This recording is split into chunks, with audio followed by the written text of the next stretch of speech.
श्री परमहंस दयाल जी महाराज, पूज्य श्री स्वामी निजातम प्रभु, प्रेम सरकार, मंचस्थ पूज्य अर्चनीय वंदनीय महामलेश्वर पूज्य शिव स्वामी श्री प्रेमानंद जी महाराज और मंचस्थ मेरे गुरु घर का सभी अर्चनीय वंदनीय संत समाज, संत बहनें, सदग्रस्त वृंद, बड़े प्यार से श्री गुरु महाराज जी के नाम का एक जयकारा लगा दीजिए। बोलिए जयकारा बोल मेरे श्री गुरु महाराज की जय। ये कुर्सी वाले पता नहीं क्यों चुपचाप बैठे हैं भाई, इतनी बढ़िया कुर्सी दी, जयकारा तो लगाओ भाई। बोलिए दादा गुरु महाराज की। आवाज नहीं आई, हाथ तो खड़े हो गए। बोलिए श्री नंगली निवासी भगवान की। नहीं लगाया जयकारा बुड्ढों ने सब भाई, कुर्सी दी है, जयकारा लगाओ भाई। भाई आगे जो बैठे ये कोई ना बोले, पीछे पीछे की आवाज सुननी। नाना सबने खाया पिया, ऊपर गए सारे। बोलो जयकारा बोल मेरे श्री गुरु महाराज की। नाना कोई आवाज नहीं निकल रही। बढ़िया वाली जैक लगाओ। जो बढ़िया जयकारा होता है वो तो लग ही नहीं रहा ना। नहीं, मैं जयकारा ही दो लगा के जयकारा ला देंगे। जयकारा लगाना नहीं आया तो भजन कैसे करेंगे, ये समझ में नहीं आ रही बात। जयकारा लगाना नहीं आ रहा। बोलो जयकारा बोल मेरे श्री गुरु महाराज की जय। बहुत बढ़िया, कुछ बात बनी। बहुत प्यारे भजन, बहुत प्यारे प्रवचन हम लोगों ने श्रवण किए, कर रहे हैं, करेंगे। आज का यह जो महोत्सव है, यह जो उत्सव है, दादा गुरु महाराज जी की छठी के रूप में हम लोग इसको मना रहे हैं। और इसके जो सूत्रधार हैं वो हमारे देवेंद्र गोयल जी, उनका समस्त परिवार है। ये ऐसा दीवाना परिवार गुरु महाराज जी की भक्ति और इनका प्रेम बनाए रखें और हमें इसी प्रकार से अवसर मिलते रहें, एक दूसरे से मिलने के और श्री सतगुरुदेव भगवान के दर्शन के, संत दर्शन के। जिनका जिक्र है, जिनकी महफिल है, उनका जितना भी जिक्र किया जाए उतना कम है और उनके गुणगान कोई कर नहीं सकता। एक बार कुछ लोग बगदाद गए,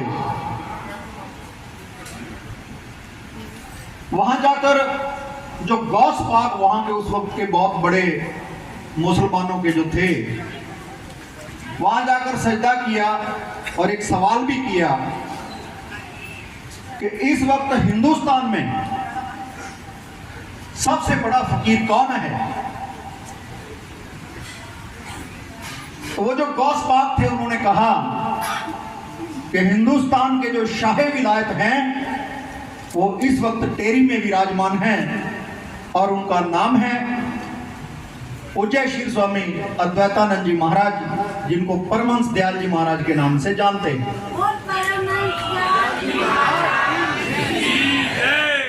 वो मुसलमान लोग बड़े हैरान हो गए। उन्होंने कहा महाराज फकीरी तो मुसलमानों के पास है, आप एक हिंदू फकीर का नाम ले रहे हैं। बोले फकीर तो फकीर होते हैं, उसमें ना कोई हिंदू है ना कोई मुसलमान है, वह फकीर है। आपको तो यहां आने की आवश्यकता ही नहीं थी, आपको तो हिंदुस्तान में ही तुम्हारे शाही विलायत मिल जाते। और वो सारा जितना भी कारवां था, जितने भी वो लोग गए थे, वो अपने घर नहीं गए, वहां से सीधा टेरी गए, जो श्री सतगुरुदेव भगवान श्री नंगली निवासी भगवान जी का जन्म स्थान भी है, अवतार जहां पर उन्होंने धारण किया। वहां पर दादा गुरुदेव गुरुदेव परमहंस महाराज जी, जहां से उनको नाम दीक्षा हुई श्री गुरु महाराज जी को, आप आरती गाते हैं। उस आरती के जो रचयिता हैं भक्त अमीर चंद जी, हाँ जी, साहेब चंद जी, और जो इनके भक्त थे दादा गुरु महाराज जी को, भक्त अमीर चंद, उनके घर में पास दादा गुरु महाराज जी का जो समाधि स्थल है वो उन्हीं के घर में बना है। प्रेमियों, वो सारे जितने मुसलमान थे अपने घर न जाकर दर्शन करने के लिए कि इस वक्त शाह विलायत कौन है, जब वहां गए तो दादा गुरु महाराज तो चारपाई पे थे और उनको फालिज था, अधरंग, चल नहीं पाते थे, कई दिनों से ऐसा ही था।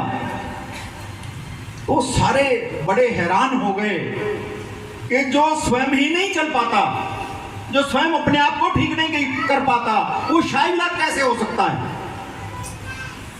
उनके मन में ये बुलबुला रहा था सवाल कि गौस पाक ने तो ये बात कही, लेकिन यहां तो माजरा कुछ और है, यहां का नजारा कुछ और है। इतने में क्या देखा कि परमहंस महाराज जी उठे और थोड़ा चलकर चले गए बाहर, बाथरूम वगैरह, आकर फिर लेट गए। अब और हैरानी की बात थी ये कि अभी तो कह रहे थे उठ नहीं पाते और अभी ये उठकर गए भी और आ भी गए। तो भेद खोला दादा गुरु महाराज जी ने, परमहंस दयाल जी महाराज ने उस भेद को खोला। दूसरा विश्व युद्ध चल रहा था उस वक्त, तो उन्होंने कहा कि हमने अपना आधा शरीर यानी कि अपनी आधी शक्ति उस दूसरे विश्व युद्ध में दे रखी है, क्योंकि वहां पर हमारे भारत के बहुत सारे योद्धा सैनिक उस दूसरे विश्व युद्ध में काम कर रहे थे, लड़ रहे थे। तो ऐसे हमारे दादा गुरुदेव जी को शाह विलायत का दर्जा मिला, और जो उनके समय में उनसे बड़ा कोई फकीर था ही नहीं, और ना आज तक कोई हुआ है, उनसे बड़ा कोई हुआ भी नहीं। उनसे पहले भी कौन सा था, आप उनका इतिहास पढ़कर देखो। पूज्य श्री स्वामी श्री प्रेमानंद जी महाराज ने उस ग्रंथ को और सरल कर दिया। उसमें फारसी और अरबी के शब्द थे, समझ नहीं आते थे, लेकिन अब जो ग्रंथ है वो बड़ा सरल है, हर कोई समझ सकता है। अपने घर में रखो, स्वाध्याय करो, एक पन्ना प्रतिदिन पढ़ो, वो सारे का सारा जो एक पन्ना भी, एक लाइन भी अगर आपके समझ में आ गई तो आप अपनी जिंदगी का फलसफा समझ जाओगे, आप अपनी जिंदगी का लक्ष्य पालोगे। दादा गुरुदेव परमहंस, उनकी तो इतनी लीलाएं हैं। एक बार अपनी मौज में, अपनी मस्ती में स्टेशन पर बहुत बड़ा एक सिंहासन लगा पड़ा था, किसी अंग्रेज ने, वायसराय ने आना था, और दादा गुरु महाराज जी उस पर विराजमान हो गए। किसी की हिम्मत नहीं पड़ी, और दादा गुरु महाराज तो वैसे ही फकीरी में थे, तन पर वस्त्र भी नहीं रखते थे, निर्वस्त्र, और जाकर बैठ गए उस सिंहासन पर। अब किसी की हिम्मत नहीं कि कोई जाकर कह दे कि ये तो वायसराय आएंगे, वो अंग्रेज आएंगे, महाराज गवर्नर आएंगे, उनका सिंहासन है। कहते हैं कि ट्रेन रुकी और वायसराय उतरे, तो वहां जो अधिकारी थे उन्होंने कहा कि महाराज आपके बैठने का आसन तो लगाया था, पर पता नहीं है कोई फकीर बैठ गया आके। तो कहते हैं कि वो गवर्नर भी आगे गया और उसने भी जाकर देखा, तो उसने भी जाकर हाथ जोड़े और प्रणाम किया और कहा कि ये भी कोई अद्भुत फकीर है, ये कोई महान हस्ती है। प्रेमियों, वो दादा गुरुदेव जिन्होंने श्री सतगुरुदेव भगवान को जो वरदान दिए, उन वरदानों में उनकी फकीरी छिपी है, उनका अवतार छिपा है। जब श्री सतगुरुदेव भगवान जी को गुफा से निकाला गया और उनकी उस अवस्था को परमहंस महाराज जी ने देखा, तो उन्होंने कहा कि आज इनको राम कहो तो ये राम है, आज इनको कृष्ण कहो तो ये कृष्ण है, आज इनको गुरु नानक कहो तो ये गुरु नानक हैं। आज ये उस पदवी पर पहुंच गए हैं। मेरे गुरु महाराज श्री नंगली निवासी भगवान जी को जिन्होंने ये वरदान दिए हो, भगवान राम का वरदान दिया हो, कृष्ण का वरदान दिया हो, गुरु नानक का वरदान दिया हो कि आज ये उस पदवी पर हैं। प्रेमियों, कहीं भक्ति की बातें, लेकिन मैंने जहां तक पढ़ा दादा गुरुदेव महाराज को, उनमें तपस्या और ज्ञान, इन दो चीजों की अधिकता रही। जितना ज्ञान परमहंस महाराज जी में है, क्योंकि रास्ते ही चार हैं, ज्ञान, भक्ति और कर्म। लेकिन मेरे गुरु महाराज श्री नंगली निवासी भगवान ने कहा एक रास्ता और है, और वो है शरणागत का रास्ता। परिवारों के परिवार शरणागत हो गए। निजातम प्रभु का पूरा परिवार समर्पित हुआ। उदाहरण है, दृष्टांत है।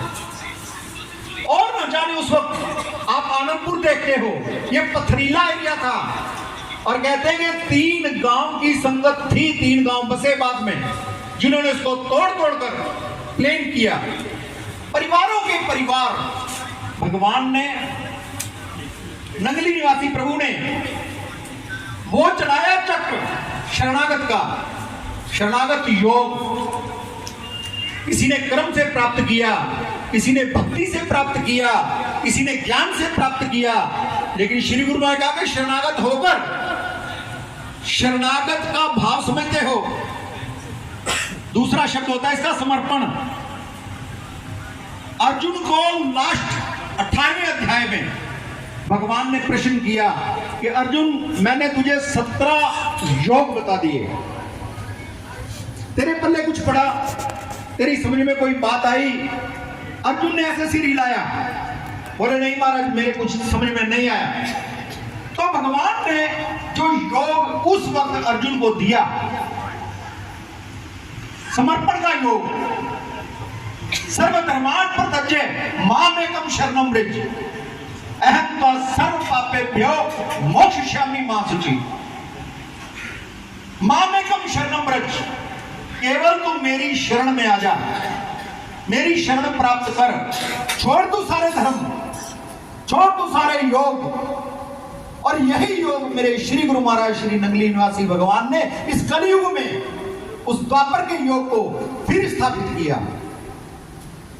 इस शरणागत के शब्द को, उस समर्पण को शरणागत में रूपांतरित किया कि तुम शरणागत हो जाओ, तुम छोड़ दो इधर उधर की सारी कहानियां, तुम शरणागत होकर मुझ तक पहुंच सकते हो।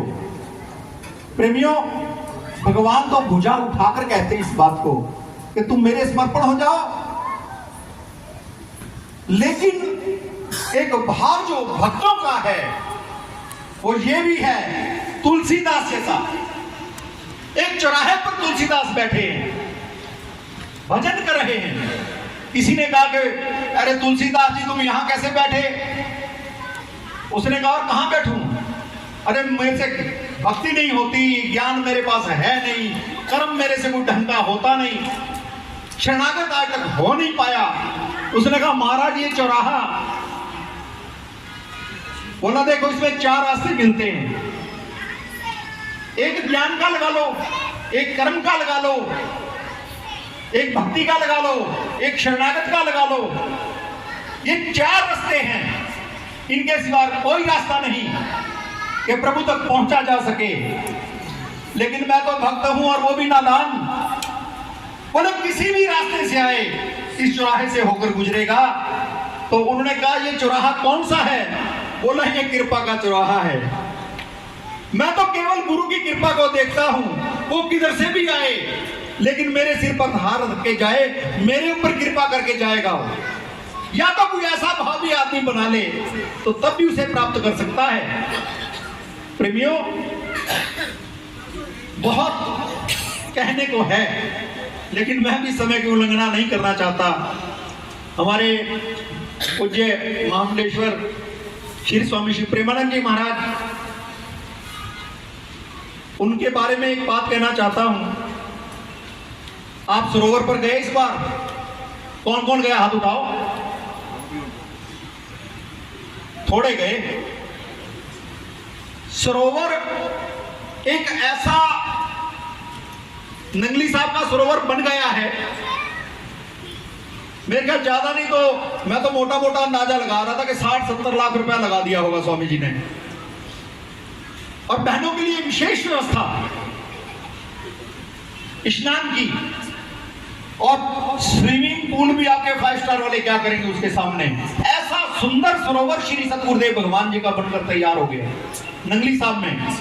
आज के बाद नल पे स्नान नहीं करना, नल का जल उसी में डाल दिया जाता है, वहां जाकर स्नान करना उस सरोवर के स्नान का महत्व ही अपना है। जब उसमें स्नान करते हैं तो सारी कृपा, सारी नदियां, सारे समुद्र उसमें आ जाते हैं। गुरु महाराज जी की कृपा आप लोगों पर सदा बरसे, आपका भक्ति, आपका प्रेम सदा बना रहे।